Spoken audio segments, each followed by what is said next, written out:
ఆరాధనకు సహాయకరంగా ఉదయకాల వేళలో ప్రభుదినంలో ఆయన సన్నిధిలో చేరినటువంటి మనము పరిశుద్ధ గ్రంథమైన బైబిల్లో నుంచి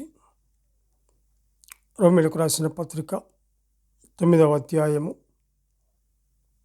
5వ వచనం చదువుకుందాం. శరీరమును బట్టి క్రీస్తు వీరిలో పుట్టెను, ఈయన సర్వాధికారి అయిన దేవుడై ఉండి నిరంతరము స్తోత్రార్హుడై ఉన్నాడు. ఆమెన్. మహాగణుడు, పరిశుద్ధుడు, కోట్లాన కోట్ల దూతలతో కొనియాడబడుతున్నటువంటి గొప్ప దేవుణ్ణి ఉదయకాల వేళలో సర్వాధికారి అయినటువంటి దేవుణ్ణి స్తుతించి గణపరిచే భాగ్యాన్ని దేవుడు మనకు అనుగ్రహించాడు. అందును బట్టి మనం ఎంతగానో ఆయన్ను స్తుతించవలసిన వారముగా ఉంటున్నాం. మరొక ప్రభువు దినమును, పరిశుద్ధమైన దినమును రొట్టె విరిచే కోడికలో ఆయన సన్నిధిలో కూర్చొని ఆయన ఆత్మతో సత్యముతో ఆరాధించే భాగ్యాన్ని దేవాతి దేవుడు మనకు అనుగ్రహించాడు. దినమును సమయమును చూడక ఎంతోమంది ఈ లోకాన్ని విడిచిపెట్టి వెళ్ళిపోయారు. కానీ నన్ను సజీవ లెక్కలో ఉంచి సజీవటువంటి ఆయనను ఆత్మతో సత్యముతో ఆరాధించే భాగ్యాన్ని మనకు అనుగ్రహించాడు. నన్ను జ్ఞాపకం చేసుకున్నటకై దీనిని చేయడని చెప్పిన మాటను బట్టి ఈ ఉదయకాల వేళలో ఆయన ఆజ్ఞను బట్టి ఎంతగానో మనము స్తుతించి గణపరిచి పూజించి నమస్కరించవలసిన వారముగా ఉంటున్నాం. చదువుకున్నటువంటి ఈ లేఖన భాగంలో శరీరమును బట్టి క్రీస్తు వీరిలో పుట్టెను, ఈయన సర్వాధికారి అయిన దేవుడై ఉండి నిరంతరము స్తోత్రార్హుడై ఉన్నాడు. ఆమెన్ అని చెప్పి చూస్తుంటాడు. ఈయన సర్వాధికారి అయినటువంటి దేవుడు, ఈయన సర్వోన్నతుడైనటువంటి దేవుడు, ఈయన సర్వకృపానిధిగినటువంటి దేవుడు, ఈయన ఈయన ఈయన సర్వశక్తి కలిగినటువంటి దేవుడు, ఈయన సర్వలోకమునకు దేవుడు, ఈయన సర్వాధిపతి అయినటువంటి దేవుడు. ఆయన నామమును ఎంతగా వర్ణించినా కూడా, ఎంతగా పూజించినా కూడా మనం రుణస్థులమే. ఎందుకంటే ఈ ఉదయకాల వేళలో ఈయన ఎవరు అంటే శరీరమును బట్టి క్రీస్తు వీరిలో పుట్టెను, ఈయన సర్వాధికారి అయిన దేవుడై ఉండి నిరంతరము స్తోత్రార్హుడై ఉన్నాడు. ఆమెన్ అని చెప్పేసి చూస్తుంటాడు. యేసు ప్రభు దేవుడని సృష్టికర్తగా స్పష్టంగా ప్రకటించబడింది. ఇక్కడ మనం చూస్తుంటున్నాం. ఈయన ఎవరు అంటే రోమీయులకు రాసిన పత్రిక 9వ అధ్యాయము 5వ వచనంలో సర్వాధికారి అయినటువంటి దేవుడు, ఈయన సర్వాధికారి అయినటువంటి దేవుడు, సర్వ అధికారము కలిగినటువంటి దేవుడు. అంతేకాదు, తిమోతికి వ్రాసిన మొదటి పత్రిక 6వ అధ్యాయం 15వ వచనంలో ఈయన సర్వాధిపతి అయినటువంటి దేవుడు. ఈయన ఎవరు అంటే ఈయన గుణ లక్షణాలు మనం తెలుసుకున్నట్లయితే ఈయన సర్వాధికారి అయిన దేవుడు, ఈయన సర్వాధిపతి అయినటువంటి దేవుడు. ఆదికాండము 14వ అధ్యాయము 19వ వచనంలో, మార్కు సువార్త 5:7లో మనం చూసినట్లయితే ఈయన ఎవరు అంటే సర్వోన్నతుడైనటువంటి దేవుడు, సర్వోన్నతుడైన దేవుని కుమారుడిగా కనపడుతున్నాడు. అటువంటి ఉన్నతుడు, అత్యున్నతుడు, ఆయన ఔన్నత్యాన్ని బట్టి ఆయన మనం ఎంతగానో స్తుతించవలసిన వారము కాబట్టి ఆదికాండము 28వ అధ్యాయము 3వ వచనం మనం చూసినట్లయితే సర్వశక్తి గల దేవుడు అని చెప్పి చూస్తుంటాం. ఈ ఉదయకాల వేళలో ఆరాధనకు యోగ్యుడైనటువంటి ఆయన సర్వశక్తి గల దేవుణ్ణి మనం స్తుతించాలి. ఈ ఉదయకాల వేళలో సర్వకృపానిధియగు దేవుణ్ణి మనం స్తుతించాలి. పేతురు వ్రాసిన మొదటి పత్రిక 5వ అధ్యాయం 10వ వచనంలో సర్వకృపానిధియగు దేవుడు, అందును బట్టి మనం ఆయన స్తుతించాలి. యెషయా గ్రంథము 54వ అధ్యాయము 5వ వచనంలో చూస్తే సర్వలోకమునకు దేవుడు అని మనం చూస్తుంటాం. సర్వలోకమునకు 1, 2 కాదు, అన్నిటికీ సర్వలోకమునకు సమస్తమునకు ఆధారభూతుడు ఆయనే. అందును బట్టి మనం ఆయన స్తుతించాలి. ప్రకటన గ్రంథము 4వ అధ్యాయము 8వ వచనం చదువుకుందాం. ఈ 4 జీవులలో ప్రతి జీవికి 6 రెక్కలు ఉండెను. అవి చుట్టూను రెక్కలు గల రెక్కల లోపటను కన్నులతో నిండి ఉన్నవి. అవి భూత వర్తమాన భవిష్యత్ కాలములలో ఉండు సర్వాధికారియు దేవుడు నగు ప్రభు పరిశుద్ధుడు పరిశుద్ధుడు పరిశుద్ధుడు అని మానక రాత్రింబగళ్ళు చెప్పుచుండెను అని చెప్పి ఈయనెవరు? భూత వర్తమాన భవిష్యత్ కాలంలో ఉండు సర్వాధికారి అయినటువంటిది. కాబట్టి ఆయన్ను ఉదయకాల వేళలో మనం స్తుతించాలి. అక్కడ గమనించినట్లయితే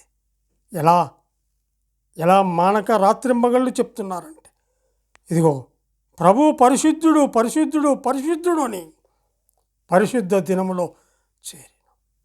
ప్రభువు దినంలో చేరినాం. ప్రభువు బల్లకు సమీపించాం. ఆయన సన్నిధిలో మనం చేరాం. పరిశుద్ధుడు పరిశుద్ధుడు పరిశుద్ధుడు. ఆయన చూపుల్లో పరిశుద్ధత, ఆయన మాటల్లో పరిశుద్ధత, ఆయన నడకలో పరిశుద్ధత, ఆయన ఆలోచనలో పరిశుద్ధత. ఎంత పరిశుద్ధుడు అంటే ఆయన అంత పరిశుద్ధుడు, ఆయన అంత గొప్పవాడు, 10,000 మందిలో గుర్తింపదగిన దేవుడు, సర్వాధికారి దేవుడు నగు ప్రభు పరిశుద్ధుడు పరిశుద్ధుడు అని మానక రాత్రింబగళ్ళు పిలువబడుతున్నటువంటి ఆ గొప్ప దేవుని ఉదయకాల వేళలో ఆయన ఔన్నత్యాన్ని శ్లాఘించి పూజించి నమస్కరించవలసిన వారము కాబట్టున్నాం. భూత వర్తమాన భవిష్యత్ కాలంలో ఉండు సర్వాధికారి అయినటువంటి దేవుడు కాబట్టి ఆయన మనం స్తుతించాలి. ఇదే ప్రకటన గ్రంథము 19వ అధ్యాయములో కూడా మనం గమనించినట్లయితే సర్వాధికారియు ప్రభువునగు మన దేవుడు ఏలుచున్నాడు అని చెప్పి చూస్తున్నాడు. ఈయన ఎవరు అని మనం చూసాం. ఈయన ఏమై ఉన్నాడు అంటే పిలిపిలకు రాసిన పత్రిక 2వ అధ్యాయము పిలిపిలకు రాసిన పత్రిక 2వ అధ్యాయము 6-7 వచనాలు. ఆయన దేవుని స్వరూపము కలిగిన వాడయుండి దేవునితో సమానముగా ఉండుట విడిచిపెట్టకూడని భాగ్యమని ఎంచుకొనలేదు కానీ మనుషుల పోలికగా పుట్టి దాసుని స్వరూపము ధరించుకొని తన్ను తానే రిక్తుడుగా చేసుకొనెను. మరియు ఆయన ఆకారమందు మనుషుడుగా కనపడి మరణము పొందునంతగా అనగా శిలువ మరణము పొందునంతగా విధేయత చూపిన వాడై తన్ను తాను తగ్గించుకొనెను. ఈయన ఎవరు అంటే సర్వాధికారి అయినటువంటి దేవుడు. ఈయన ఎవరు అంటే సర్వాధిపతి అయినటువంటి దేవుడు. ఈయన ఎవరు అంటే సర్వోన్నతుడైనటువంటి దేవుడు. ఈయన ఎవరు అంటే సర్వశక్తి గల దేవుడు. ఈయన ఎవరు అంటే సర్వకృపానిధియగు దేవుడు. ఈయన ఎవరు అంటే సర్వలోకమునకు దేవుడు, సర్వాధికారి అయినటువంటి దేవుడు. ఈయన ఏమైపోయాడు? ఆయన దేవుని స్వరూపము కలిగిన వాడు. ఆయన మనుజావతారి అయిపోయాడు. చూడనొల్లని వాడిగా వ్యసనాక్రాంతుడిగా మార్చబడ్డాడు. అందుని బట్టి ఉదయకాలవేళ ఆయన మనం స్తుతించాలి. దేవుడితో సమానముగా ఉండుట విడిచిపెట్టకూడని భాగ్యమని ఎంచుకొనలేదు కానీ మనుషుల పోలికగా పుట్టి దాసుని స్వరూపము ధరించుకొని విధేయుడై, అందుకే అంటాడు కదా పేతురు రాసిన మొదటి పత్రికలో కూడా మనం చూస్తాం, పరిశుద్ధుడు నేను పరిశుద్ధుడిని కనుక మీరును పరిశుద్ధులుగా ఉండండి, విధేయులకు పిల్లలుగా ఉండండి. అవును, ఆయన ఎంత తండ్రికి ఇచ్చినటువంటి మాటను నెరవేర్చటం కొరకై పాపులము బలహీనులము అయినటువంటి మనల్ని తప్పించుట కొరకై పరలోకము నుండి దేవునితో ఉన్నటువంటి ఆయన దేవునితో సమానముగా ఉండుట విడిచిపెట్టకూడని భాగ్యమని ఎంచుకొనలేదు కానీ మనుషుల పోలికగా పుట్టి దాసుని స్వరూపము ధరించుకొని వచ్చాడు. యోహాను సువార్త 1వ అధ్యాయం 14వ వచనంలో మనం చూస్తాం. ఆ వాక్యము శరీరధారి అయి అనగా వాక్యమై ఉన్న దేవుడు మనిషి అయ్యాడు. రక్తమాంసములు నిజమైన మానవ స్వభావము కలిగి వాడైపోయాడు. అందును బట్టి మనం ఆయన స్తుతించాలి. ఆయన పేరు ఏంటి? ఆయన పేరు యేసు, రక్షకుడు, రక్షించడానికి వచ్చినటువంటి ఆయన, రక్షకుడైనటువంటి ఆయన, రక్షించడానికి వచ్చినటువంటి ఆయన ఏమైపోయాడు? చూడనొల్లని వాడిగా అయిపోయాడు. వ్యసనాక్రాంతుడిగా మార్చబడ్డాడు, తృణీకరించబడ్డాడు, అవమానపరచబడ్డాడు. అటువంటి దేవుని ఉదయకాలం మనం స్తుతించాలి. క్రీస్తులో ఈ రెండు స్వభావాలు ఉన్నాయి. ఆ ఒక్క వ్యక్తిలో దేవుని స్వభావము మరియు మానవ స్వభావం పరిపూర్ణమైన విధంగా ఏకమయ్యాయి. అందును బట్టి మనం స్తుతించాలి. దాసుని స్వరూపమును ధరించుకొని ఏమీ లేనివాడుగా తండ్రితో పాటు తనకున్న మహిమను, తన పరలోక నివాసాన్ని, అందులోని తన ఆధిక్యత అన్నిటినీ యేసు ప్రక్కన పెట్టి మానవ జాతిని చేశాడు. మానవ జాతి కొరకే ఆయన ఏమైపోయాడు? తిరస్కారానికి గురైపోయాడు.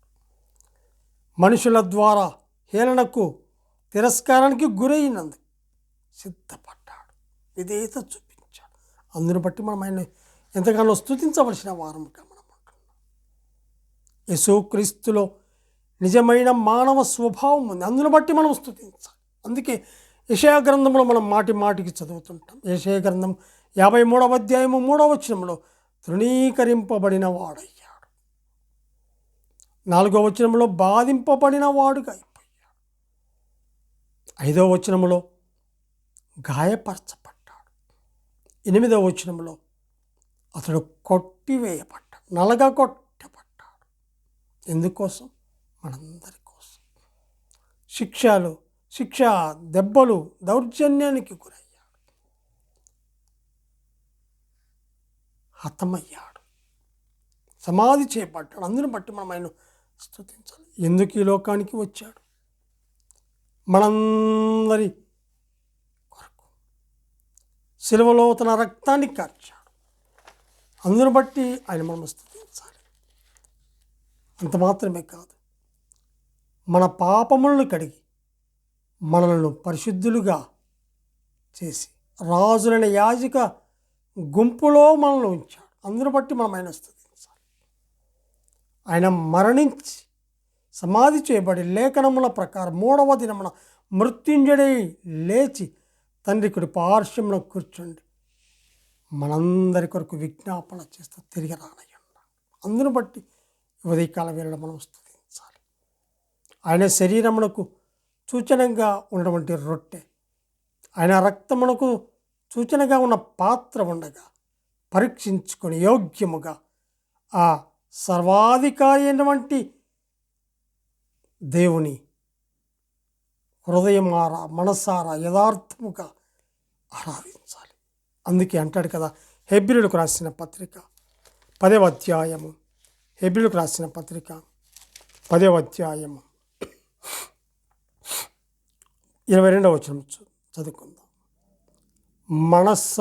మనసాక్షికి కల్మషము తోచుకుంటున్నట్లు ప్రోక్షింపబడిన హృదయము గల వారమును నిర్మలమైన ఉదకతో స్నానము చేసిన శరీరమును గల వారునై ఉండి విశ్వాస విషయములో సంపూర్ణ నిశ్చయత కలిగి యథార్థమైన హృదయముతో మనము దేవుని సన్నిధానమునకు చేరుదాము.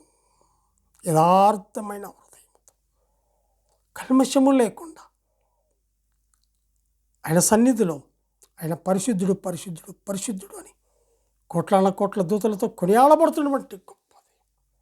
అందుకే కొరింథీయులకు రాసిన పత్రికలో మనం చూస్తాం, నన్ను జ్ఞాపకం చేసుకున్నట్టుగా దీన్ని చేయడని చెప్పాడు, ఆజ్ఞ ఇచ్చాడు. కాబట్టి ఉదయకాల వేళలో సర్వాధి కార్యమైనటువంటి దేవుణ్ణి యథార్థమైన హృదయంతో ఆయన మనసారా నోరారా హృదయమారా తనివి తీరా ఆయన కోరిన ఆరాధన మనము చేసి ఆయన మనము స్తుతించి పూజించి నమస్కరించవలసిన వారం